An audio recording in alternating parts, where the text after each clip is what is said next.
ছদ্মবেশী আর্যকে খুঁজতে এবার কার সাহায্য নেবে অপর্ণা? কে সে? কি মনে হচ্ছে বন্ধুরা?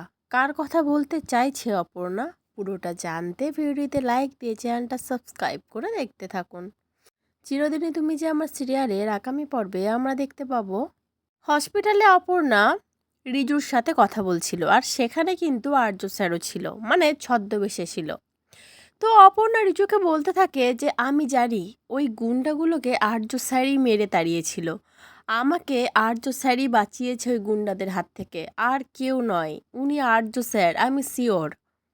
তখন রিজু বলে ছেলেটা অপর্ণাকে বলতে থাকে, তুমি একটা কাজ করো অপর্ণা, তুমি বরং একটা ফোন করো আর্য স্যারকে, তাহলেই তো ক্লিয়ার হয়ে যাবে।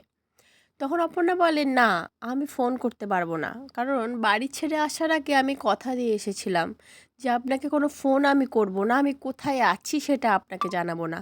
আপনি নিজের থেকে আমাকে যেদিন খুঁজে বার করবেন সেদিনই আমি আপনার সাথে আসব, সেদিনই আপনার সাথে কথা বলবো, সেদিনই আপনার সাথে আমি দেখা করব। আমি কি করে ফোন করব? ফোন করতে পারবো না। কিন্তু একজন আছে, এমন একজন আছে যে আমাকে আর্য স্যারকে খুঁজে পেতে সাহায্য করবে। আর পাশ থেকে তো ছদ্মবেশে আর্য সমস্তটাই শুনতে থাকে।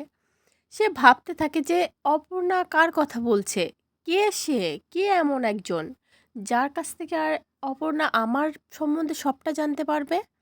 তাহলে কি আর্য স্যার এবার ধরা পড়ে যাবে? আর কার কথা বলছে অপর্ণা? কি মনে হচ্ছে তোমাদের?